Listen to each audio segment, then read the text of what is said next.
গভীর জঙ্গল, যেদিকে চোখ যাচ্ছে সেদিকে শুধু গভীর জঙ্গল আর জঙ্গল। ভীষণ বিউটিফুল জায়গা, আমাদের দুর্গাপুরের একদম কাছে। দেখতে পাচ্ছি চারিদিকে গভীর জঙ্গল। তো এই যে কেক,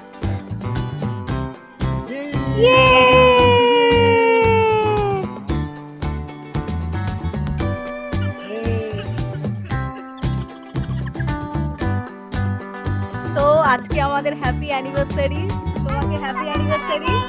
তো এখন বলে আমাকে নান্নাও উইশ করেছে, এই যে আমার কেক কাটিং করছি।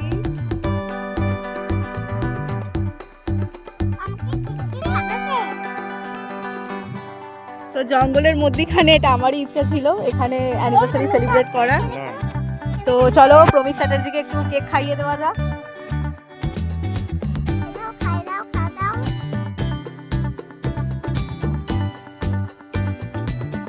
আর এখানে আমার ন্যানাকে একটু কেক খাইয়ে দিই। কেমন টেস্ট? তো জঙ্গল যেহেতু, এখানে বেশিক্ষণ দাঁড়ানোটা সেফ না, যেহেতু হাতি বেরিয়ে যায়, শেয়াল থাকে, তারপরে হরিণ থাকে, অনেক কিছু অ্যানিমেলস থাকতে পারে। তো চলো এবার বাড়ির উদ্দেশ্যে রওনা দেবো। Tata bye bye. তো প্রমিত চ্যাটার্জি গাড়িতে বসে পড়েছে। তো চলো টাটা বাই বাই। গাড়িতে আমিও বসে গেলাম। আজকের দিনটা খুব ভালো করে এনজয় করলাম। আজকে অনেকদিন পর একটা ভালো ইচ্ছে পূরণ হলো। আমার খুব ইচ্ছা ছিল যে আমি আমার অ্যানিভার্সারিতে এই গভীর জঙ্গলে কেক কাটবো, সেটা পূরণ হয়ে গেছে। আর একটা ইচ্ছে আছে, তো বরফের মধ্যেখানে নেক্সট অ্যানিভার্সারিতে কেক কাটার। আমি জানি না সেটা সম্ভব হবে কিনা।